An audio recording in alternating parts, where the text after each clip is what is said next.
Ayan, isa na naman pong hapon mga fantastic tutor at mga panalong tuties natin ngayong hapon. So welcome once again sa ating pong very free online tutorial lahat po sa atin ng DepEd Itulay sa pangunguna po ng ating DepEd ICT. At welcome po sa ating lahat ngayong hapon, sa ating mga kasama na nariyan po. You may comment your names, your school, your SDO para mabati po namin kayo ngayong hapon. No? At syempre po, nais po nating muling batiin ang mga kauna-unahang nag-comment ngayong hapon ng ating very active at hindi bumibitaw sa ating kada hapon tuwing Thursday. Andiyan po si Jenny. Good afternoon po, tutors. Hello sa iyo, Jenny. Gawin din po kay Princess Divine Manipon na we always have this girl sa ating pong online sessions tuwing Thursday ng hapon. No? Si Charis Dominic Calantes, good afternoon po. Kay John Wayne Alam, kay Winifredo Munoz from Andromeda 9, watching listening from LFG Diamantina National High School. Also kay Nina Lorenzo, good afternoon po. Watching and listening from RNHS, Grade 9 Diamond. Hello sa Nina Lorenzo. Welcome sa ating session ngayong hapon. Also kay Princess Joy Cadiente from LFD Diamantina National High School. Also, si Jamie Mariel Valdez Ramos, hello sa inyo at welcome sa ating online tutorial ngayong hapon na ito. At muli, ako si Tutor Leonard, kasama si Tutor Carl mula sa SDO Olongapo, live na kinakasama tuwing hapon.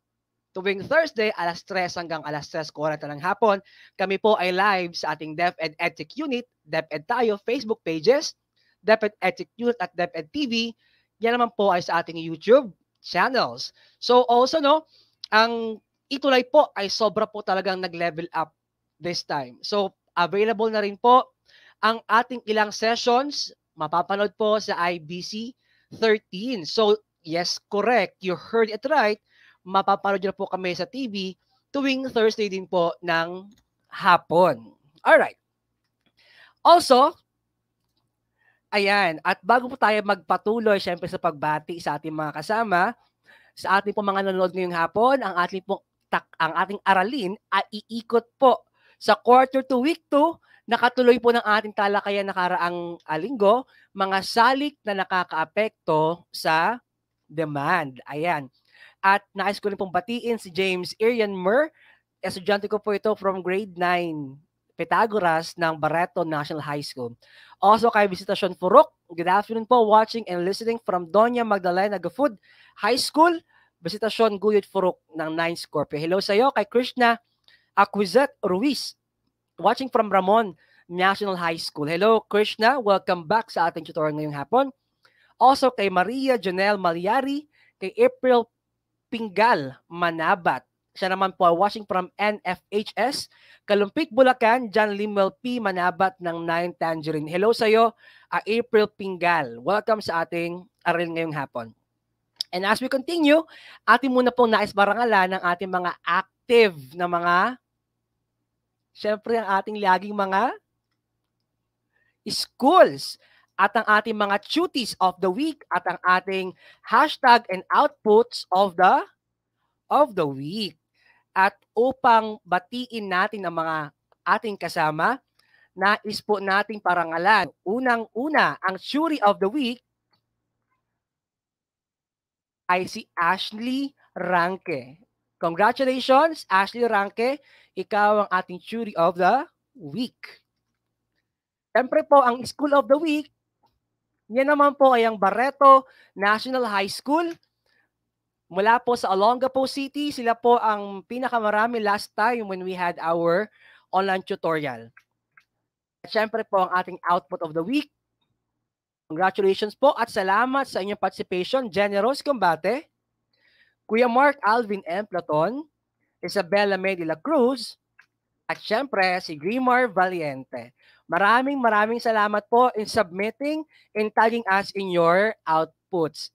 They are all appreciated. Thank you for your insights and everything, no? At hello din po kay Agonoy Reyes, Richmer Paul Agonoy, grade 9, listening and learning from LFG National High School also. Also kay Daniel James Ramos Ibanez. Hello, Kuya Daniel. Welcome sa ating session this afternoon. Also kay Ashley Ranke. Good afternoon, watching from Partida National High School. And congrats, Ashley, for being given the award as the Churi of the Week. Also kay Mapindan Francisco Junel from Milky Way, listening and watching from LFG Diamantina National High School. Alright, I'm excited at before we continue, paalala po ihanda ang mga notebook, lapis, kwaderno, at syempre ang ating gagamitin ng talakayan ay mula pa rin sa Araling Panipunan 9 module na isinulat ni Madam Sandra N. Balangay, Amparo B. Lauranilla at Jobeth P. Maata, ilathala ng DepEd Region 9. Again, pwede niyo pong i-comment ng inyong names, ang inyong pong schools, ang inyong SDO para po mabati namin kayo. At ang inyong pagsagot ay pwede niyo pong idaan sa ating comment box. Alright. So, ang quarter 1 week 7 po ay may MELT na nagsasabing natatalakay ang konsepto at salik na nakakaapekto sa demand sa pang-araw-araw na pamumuhay. Letter B for week 2, nasusuri ang mga salik na nakakaapekto sa demand. Alright. At hello po din kay Patricia May Leones, 9 Pythagoras ng Barreto National High School. Hello sa iyo, anak. Welcome, welcome. Kay Kyla Marie din po. Kay Kyla Marie, hello. Ang basa from BNHS Grade 9 Pythagoras. Pinagpalang hapon din po kay Kuya Mark Platon at sa lahat po ng ating kasama. And to help us reach more ng mga bata na pwedeng matuto, especially po grade students, pwedeng pong i-share ang ating live ngayong hapon na ito. Alright, let's move now. At para po umpisa natin gawain, tayo po ay magkakaroon ng isang maikling gawain. Ito ay pamagat na demand up and demand down. Ano po ang gagawin tutor? Tukuyin ang pagbabagong magaganap sa demand para sa isang produkto batay sa mga pagbabago sa sumusunod na salik. So, ibibigay ni Tutor Leonard yung salik, yung situation, ang kailangan mo lang alamin, tataas ba o bababa ang demand. Isulat mo ang salitang up kung tataas ang demand at down naman kung bababa ang demand. Are we ready? So, pwede po tayong sumagot sa ating pong comment box at pwede nyo rin pong batiin ang inyong mga teachers, ang inyong school heads, and everyone. Alright? So, before we continue, please give me the chance na batiin po ang aming SDS, Madam Lailani Cunanan, na ngayon po ay nasa may Harbor Point para po suportahan ng Bangkarunungan. No? If you have time, search Bangkarunungan. Pwede po kayo matuto ng especially about storytelling, writing, and also maraming pang iba. Also, my school head, Madam Maria Casel Lagistrada, my master teacher, Madam Edito Torino. Hello po sa inyo sa Barreto National High School. Also, ang school head ni Sir Carl, ni Tutor Carl, hello po kay Madam Poson, kay Dr. Poson, hello po sa inyo dyan. And as we continue, hello din po kay Isabella May de la Cruz, watching from Diamantina National High School. Hello po sa inyo dyan sa may Diamantina. And kay Ashley Napuli ng Grade 9 Pythagoras ng Barreto National High School. Hello anak, welcome sa ating session ngayong hapon. Alright, so let's continue.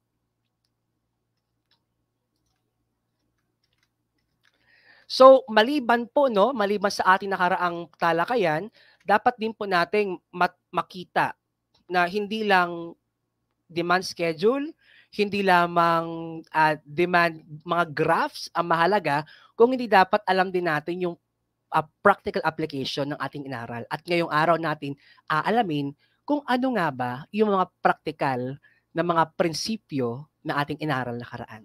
Okay, question number 1. Pagbabago ng kita nakatuon sa income goods. Ang demand ba ay tataas or up, or bababa or down? Please comment your answers on our comment box. Good afternoon po. Andyan din po si Ashley Iza Napuli, si Ignacio Bea Yuzon, Rodeline de los Santos Tapang ng Grade 9 Jade, watching from Ramon National High School. Hi sir, good afternoon po from Olongapo City National High School. Grade 9 Opal, AP teacher si Madam Nimpa P. Domingo. Hello po kay Madam Nimpa at kay Ara Jose. At welcome po sa ating session ngayong hapon. Also, Daphne Fiel Napuli ng Barreto National High School. Hello sa iyo anak and welcome sa ating aralin ngayong hapon. Arvin Rivera, good afternoon po tutor. Arvin M. Buscado, watching and learning from LFG, National High School, Cabanatuan East District, Isabela. Hello, hello po sa inyo dyan. Alright, now we check. Ang tamang sagot for number 1 ay down. Alright. Number 2, pagiging lipas sa uso ng isang produkto. So, ang pagiging lipas sa uso ng isang produkto or pagiging laos ng isang produkto, ito ba ay magpapataas o magpapababa ng demand? Please drop your answers now on our comment box. Alright, so let's check yung ating answers for number 1. Karamihan po ay down, gaya ni Ara, ni Kyla, ni Ashley, ni Daphne, ni Jenny, ni Princess, ni Isabella, ni Wayne, ni Eliza, ni Visitasyon, ni Shakira, ni Arwin, Marinel, Aaron, kay Kuya Mark, kay Princess, kay John Brunil, kay Isabella, kay James Irian, kay Princess Manipon, kay Ayla, kay Aran, kay Patricia, kay Jenny. Napakaraming sagot. Thank you so much. At tama po ang sagot nyo sa number 1. I am very overwhelmed, no? Napakarami nating kasama ngayong hapon na ito. Alright, so for number 2, the correct answer is down also. So kapag ang isang produkto daw ay laos or hindi na po uso, bababa ang demand dahil dito. Alright? Also, I want to greet si Jonel Leonardo Arebe. Good afternoon po. Watching from grade 9. Ruby from Ramon National High School. Hello din kay Gary Ogsimar, grade 9, Pythagoras siya ng BNHS o Barat National High School. Also, good afternoon kay Lynn Agaba, watching from Tincupon Elementary School, Panitan District, SDO Capiz. Wow, napakalayo nang inaabot ng ating live ngayong hapon, no? Please, you may share our live para po mas marami tayong kasamang matuto ngayong hapon. Also kay Anthony Abadiano ng Barreto National High School. Hello, hello sa iyo. At kay Mariel Caran. At kay Fami Ali Makadato. Hello, hello po sa inyo dyan. For number 2, ano kaya ang tama sagot sa number 2?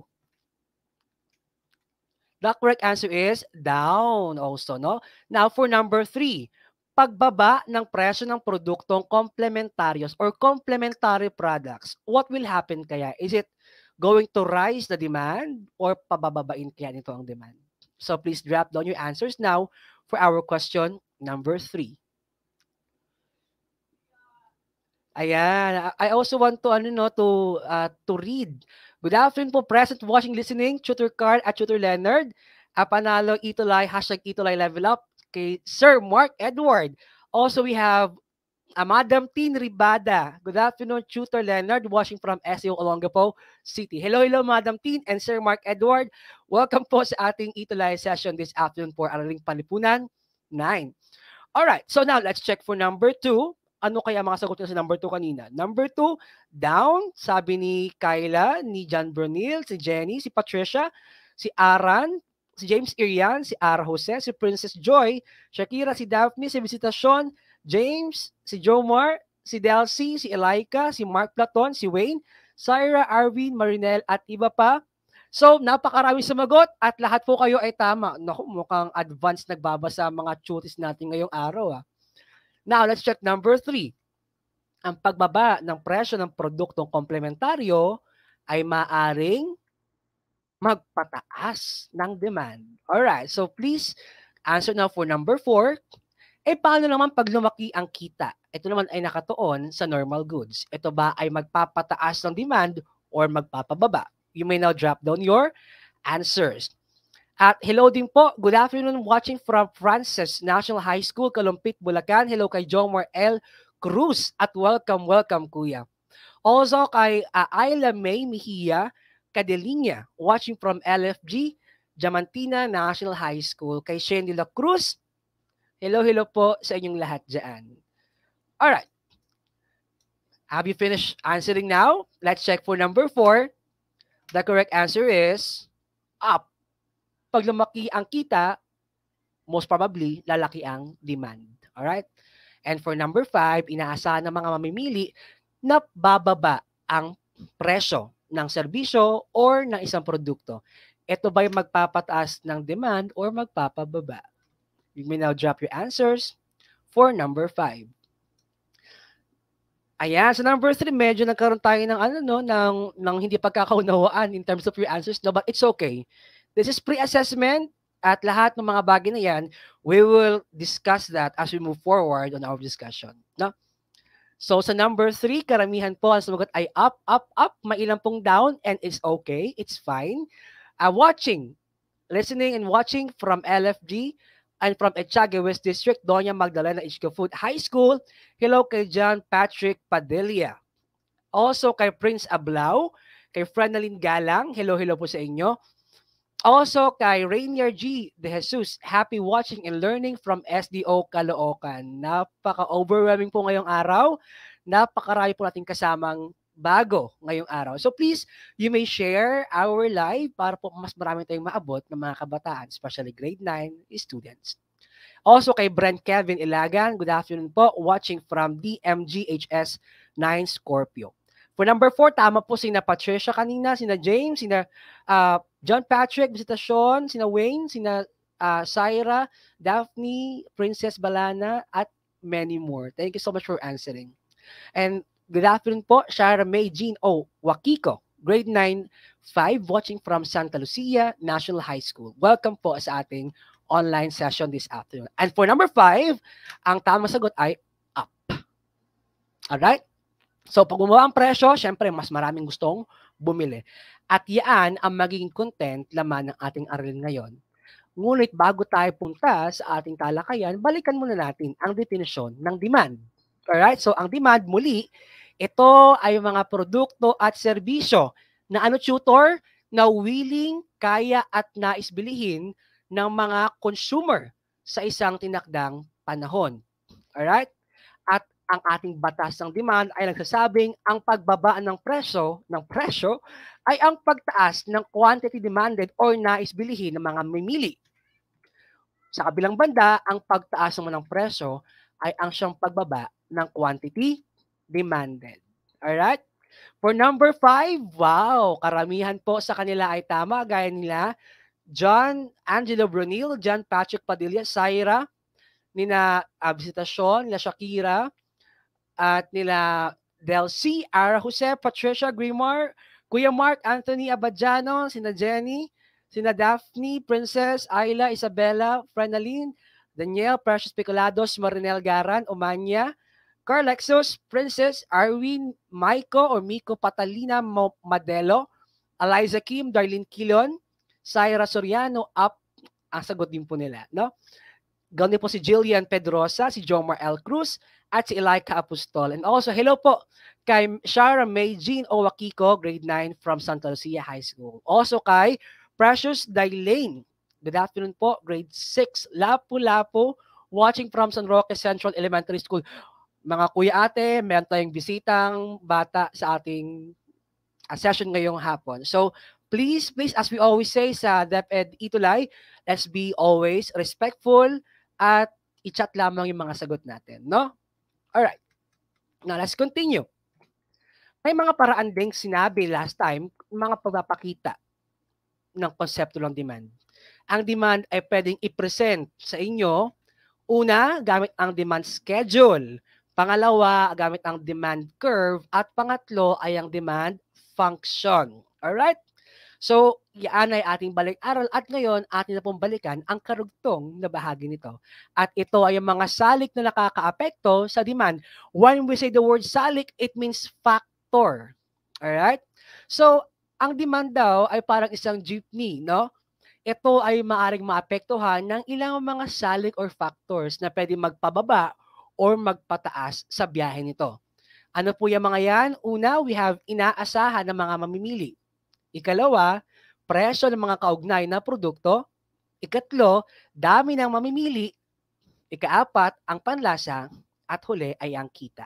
At iisa-isahin po natin lahat ng mga salik or factors na yan. Unang salik ay ang kita. So, ang kita, maaari itong sweldo or kita ng ating mga magulang. It could be given ng weekly, pwede rin namang daily, pwede rin monthly, or in some rare situations, it could be quarterly. So pag sinabi nating kita, Ang pagbabago ng kita ng tao ay maaaring makapagpabago ng demand para sa isang particular na produkto. Ang pagtaas ng kita ng tao ay ang pagtaas ng kanyang kakayahang bumili. Siyempre, pag mas marami kang pera, mas gusto mong bumili ng maraming bagay, maraming pagkain o maraming produkto at serbisyo. Alright? At sa pag-aaral ukol sa demand na nagpapataas gamit ang salik na kita, merong dalawang bagay na ating dapat na huwag kakalimutan. Una ay ang salitang normal good, pangalawa ay ang inferior good. So when we say normal goods, ito ay mga ngahulugang na dumadami ang demand sa produkto dahil sa pagtaas ng kita. Samantalang ang inferior goods naman ay mga produktong tumataas ang demand kasabay sa pagbaba ng kita. So, Tutor Leonard, ano po ang example ng mga normal goods na meron po sa atin? So, ang normal goods usually ay ang mga produkto na ating kinukonsumo regularly, gaya ng bigas, gaya ng tubig, gaya ng kuryente, pwede rin mga material gaya ng cellphone, gaya ng Wi-Fi connection. Tutor Leonard, paano naman po maapektuhan ng kita yung mga normal goods? At paano po maapektuhan yung ng kita ang inferior goods? Now, when we say inferior goods, ito yung usually mga substitute products na ating binibili, especially when we cannot afford yung ating normal goods o yung ating mga usual na mga produkto at serbisyo na ginagamit. Pansinin natin sa ating graph o ating graphic presentation. Kapag lumaki ang kita at tumaas ang kita, tataas ang demand ng normal goods. Siya naman ang pagbaba ng inferior goods. Alright? So, ganito kasimple yan. Kapag ang kita ng tatay halimbawa ay lumaki, mas bibili siya ng maraming baka, mas maraming baboy, papataasin niya ang connectivity ng ating Wi-Fi. Alright? Ngunit, pag lumiit ang kita ni tatay o nanay, bababa naman ang demand ng normal goods. Bakit? Dahil hahanap si tatay at nanay ng mga produkto at serbisyong pwedeng i-substitute sa ating mga normal goods. Halimbawa, kung dati-dati kumakain kayo ng baboy o ng baka ng thrice a week, dahil halimbawa lumiit ang kita ni tatay o ni nanay, maaring babaan niya, bawasan niya yung inyong pagkonsumo ng baboy at bumili ng ibang produktong mas mababa ang presyo gaya ng manok at ng gulay. Alright? So, let's move on. Sa pangalawa, we have panlasa. So, ang panlasa naman po, it refers to na ayon po sa panlasa na mamimili ang pagpili ng produkto at serbisyo kapag ang isang produkto ay naayon sa panlasa or taste, maaaring tumaas ang ating demand. So, paano ang tutor? Ang mga Pilipino usually, mahilig tayo sa mga imported goods. Right? Kapag narinig natin yung term na, ay, imported to, ay, galing ng States, automatic, nais nating bilihin or karamihan sa atin nais yung bilihin. Tama? Pangalawa, maaari ding kung ito ay sikat or trendy. Ano yung tutor? Tandaan nyo. Oh, remember, may panahon na noon wala pang milk tea. Ang meron pa lang noon palamig lang kadalasan binebenta sa kanto ni Aling Nena. Right? At noong panahon na palamig pa lang meron, mabentang palamig lalo kung summer.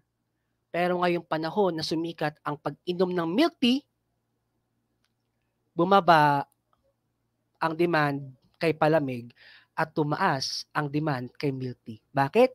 Dahil patok sa panlasa ng consumer ang milk tea.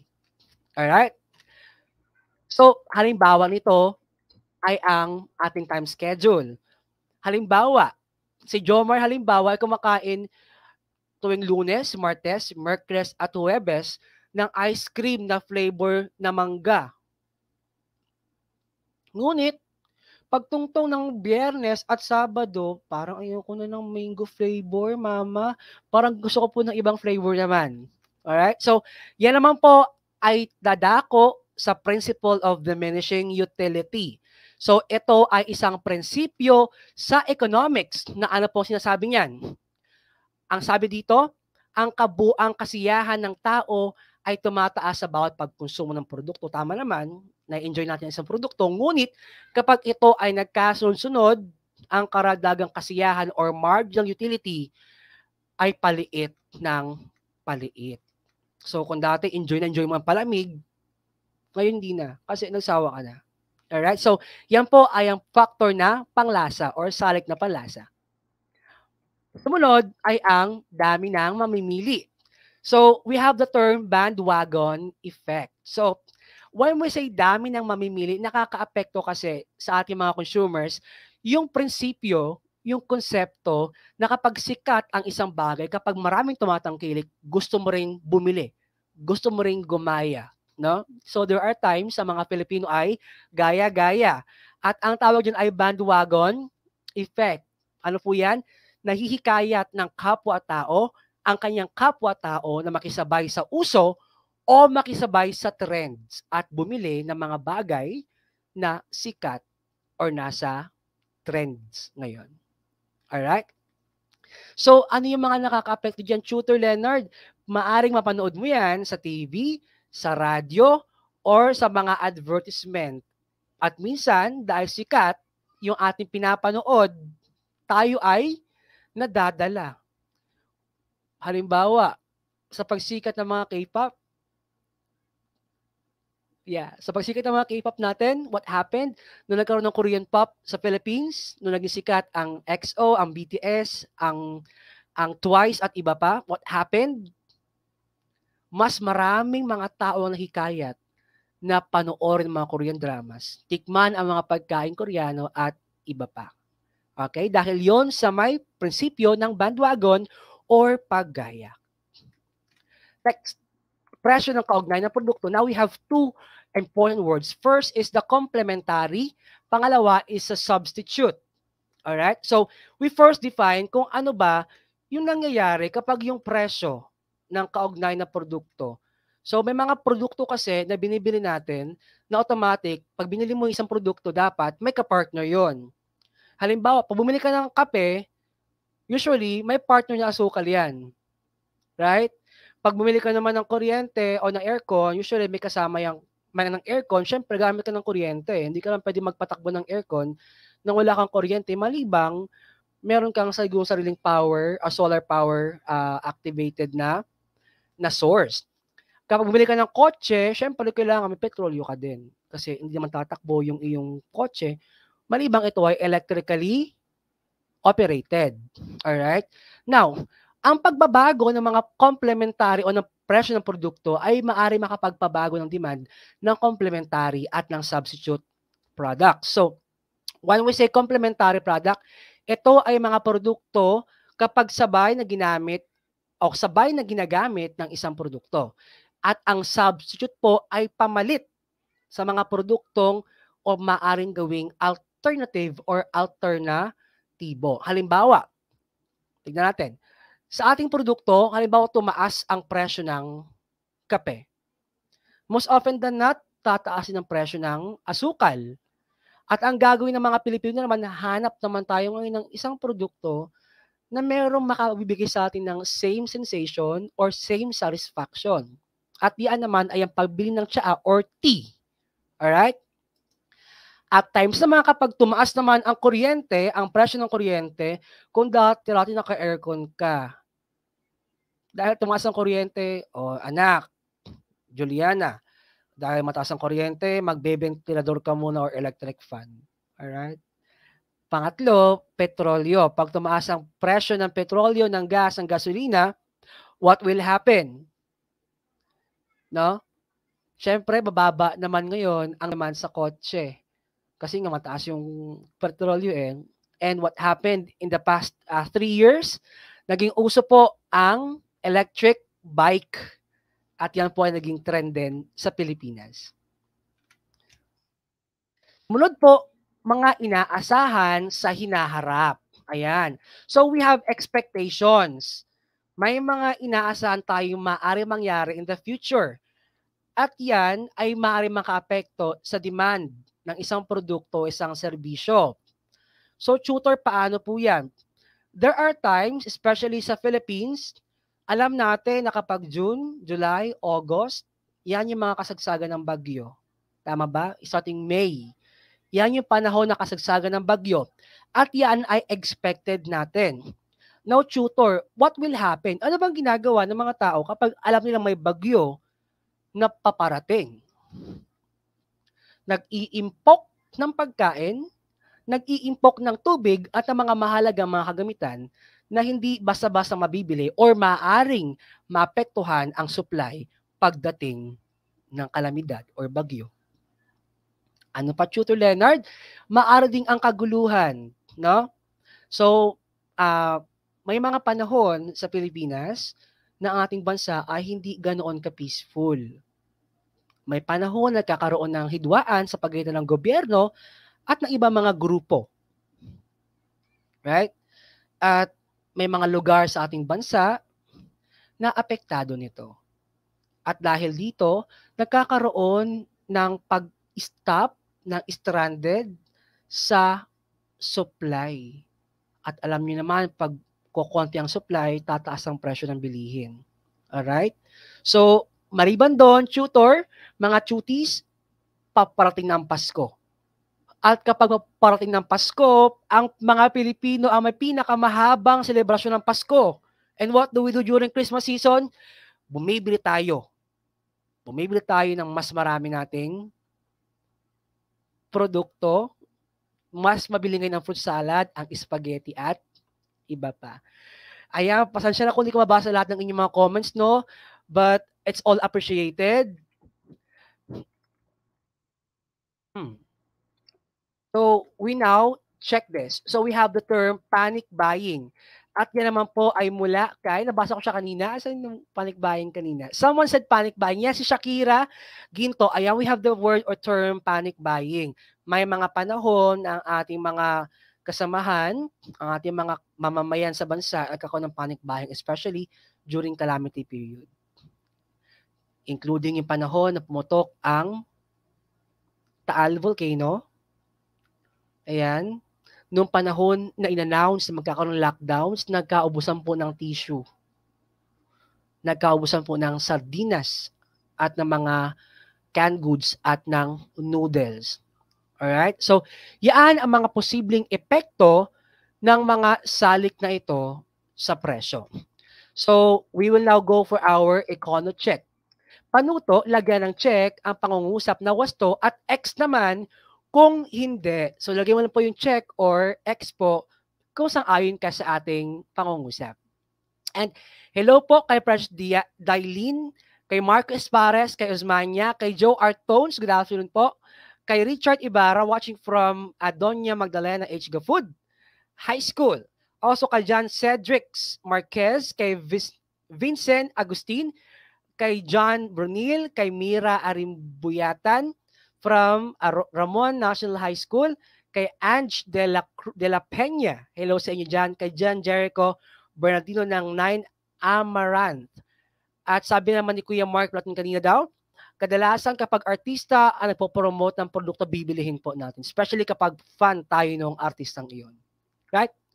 Kay Delmar G. Bakiran ng 9 Ruby, kay Rich Ann Asuncion, kay John Paul Parungo, kay Isabella May de la Cruz, Princess Manipon, at sa lahat po ng ating kasama, gaya ni Chicks Kik Madla, Joshua Tolentino, Clarence Ricardo, kay Neptali Marzo, at kay Clavel Eufemia Mapanaw, what is also watching with us. Hello po sa inyo. Now, tignan po natin kung ating po naunawaan ng lubos ang ating aralin.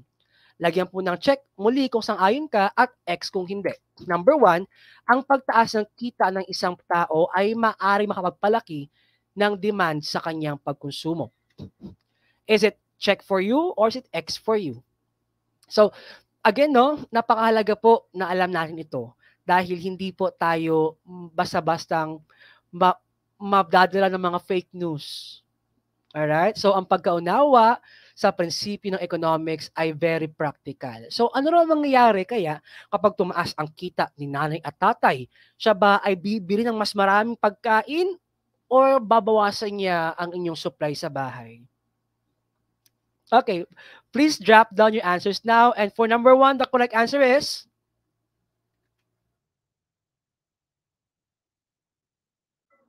It is correct.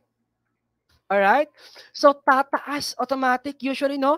Kaya nga po, when we check, tuwing magkakaroon ng Pasko, palapit ng Pasko, pansinin niyo yung ating istante ng mga pagkain, maraming mga laman yan kasi usually, that is the bonus time ng ating mga parents. Alright? So, thank you po. Good afternoon po, Anthony Benviaje Ariola. Good afternoon po, watching from Kakawat National High School, San Jose del Monte City. Hello po kay Anthony Ariola at welcome po sa ating pong session this afternoon. At tama po, sina Daphne, Visitasyon, Neftali, Patricia, Delcy, Ara, Mark Platon, Marco, Princess, John Brunil, Ashley, Jenny Grimar, kagaya po ni Neftali, Daniel Ibanez, at ni James, Irian Mer, Shakira, Daniel, Syra, at yes po, kagaya rin po ni Ian Carlo Tolentino. Ayan, very, very good po sa number 1. Number 2, ang pagbaba ng presyo ng produktong komplementaryo or complementary products ay maaari makapagpababa ng demand. So pag bumaba daw ang presyo ng isang complementary product, ito ba ay magdulot na tataas ang demand or bababa ang demand sa produktong ito? Please put your answers in our comment box. Is it a check for you or it is a X for you? Also, Omania Joanna watching from Santa Lucia National High School. Hello sa iyo, Joanna Omana, at welcome sa ating session this afternoon. Also kay JP Villaria, watching, listening from Etchaga West District, Doña Magdalena HK Food High School, John Paul F. Villaria ng 9 Aires. Hello, hello po sa inyo dyan. Okay, for number 2, now we check. The correct answer is X ba? That is X. Alright? So, ang tamang mangyari dyan, kapag bumaba ang presyo ng complementary products, tataas lalo ang demand at tama na naman po lahat ng ating duties ngayong hapon. Very, very, very, very good sa inyong lahat. And also, hello po kay Justin Cruz Kiambao, watching, listening from Frances National High School. Tama rin po si Marco, si Grimar, si Daniel, Anthony, Wayne, Ange, James, Shakira, at ang lahat po ng sumagot ay tama. Number 3, ang pagkalaos ng isang produkto o serbisyo. So yung pagka-out of the trend ng isang product or service, ito ba'y magpapataas ng demand? Is it an econo check sa'yo or it is not? Tama rin po si Grimar, kanina sa number 2. At hello po kay Jean O. Wakiko, grade 9-5 ng Santa Lucia National High School. Also kay Hart Contreras. Good day everyone.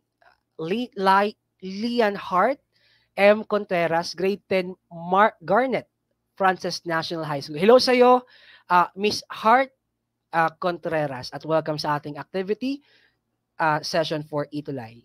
Alright, for numbers, the correct answer is, pag nalaos ang isang produkto, what will happen? Siyempre, ito ay pababa ang demand niya dito. Correct na naman po sina Anthony, Ange, Princess, Daphne, Patricia, Saira, Grimar, sina Marco, sina Kuya Mark, sina Wayne, sina Daniel, sina Omania, Isabella, Medila Cruz, at lahat po ng sagot ay tama na naman, no? So, if ever you get a wrong answer with this item, it's okay. Pwede mo balikan mamaya ang ating live at pwede ka ulit makinig. Alright, so last item, ang mga inaasahang pangyayari sa hinaharap gaya ng pagbabagyo o bagyo, kaguluhan at mga selebrasyon ay maaari magpataas ng demand. So yung mga inaasahan daw gaya ng bagyo, sakuna, kaguluhan, ay ito ba'y magpapataas ng demand? Is it a econo check for you or it's not for you? Tama rin po si Delcy kanina, si Princess, si Daphne, Patricia, Syra, James, si Jenny, si Grimar, si Kuya Mark, si Kuya Marco, si Ashley, si Ashley at si Ashley also ay tama din. So for number 4, please drop down your answers now. Okay, so number 4, the correct answer is a econo check.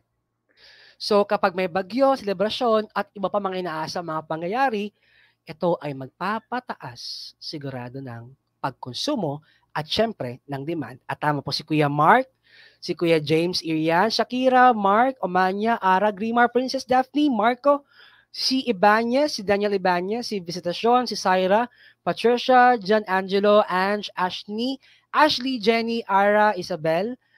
Tama po sila. At thank you so much for answering. Anthony, si Neftali, si Princess J. Cadiente, at si Isabella May de la Cruz ay tama din. Please now put your answers on our comment box. Know your scores on our comment box. Ilan nakuha ng 4, 3, 2, and 1? Please share with us your score. At para po sa ating karagdagang gawain ngayong hapon, sa kasalukuyan, anong produkto o serbisyo tingin mo ang pinaka napapanahon o nauuso? Sa palagay mo, anong salik kaya ng demand ang nakakaapekto rito? So, pili ka lang ng ano sa palagay mo ang pinaka sikat na product or service ngayon at ipaliwanag mo sa isang pangungusap o isang paragraph kung bakit sa tingin mo nauuso ito. Ano kayang factor or salik ng demand ang nakakapag-boost, nakakapagpataas ng demand nito? And once again, pwede mo itong isulat sa isang bond paper o anumang papel na malinis. At ilagay mo ang iyong pangalan, ang iyong school, at syempre, pwede mo rin kaming itag ni Tutor Carl sa Tutor Leonard at Tutor Carl. I-hashtag mo rin ang Itulay Quarter 2, hashtag demand trend. Alright, so again, binabasa ko po lahat namin po ni Tutor Carl ang inyong mga comment suggestions at ang inyong mga output. So please send us, tag us in your output. At abangan po natin next week ang ating Tutor of the Week at ating School of the Week at syempre ang ating featured output and hashtag of the week. Once again, kami po ang inyong mga volunteer tutors mula sa Araling Panlipunan Department. Ako po si Tutor Leonard, kasama po si Tutor Carl, live na live tuwing hapon, alas 3 hanggang alas 3:40 ng hapon sa DepEd EdTech Unit, DepEd tayo Facebook pages, sa DepEd EdTech Unit at DepEd TV, ating YouTube channels. At syempre po, we value your suggestions, your comments. Please email us at edtech@deped.gov.ph. At dahil level up na kami, pwede mong i-scan ang QR code na yan at ibigay ang inyong comment, suggestions para sa amin. Pag nang aalis, abangan natin ang Araling Panlipunan 10 sa pangunan ni Tutor Edwin at ni Tutor Leia. My dear Tuties, thank you so much sa araw na to. I enjoyed very much having the time with you. Mag-iingat ang lahat and see you next Thursday, alas 3 hanggang alas 3:40 ng hapon. Thank you everyone at mag-iingat po tayo.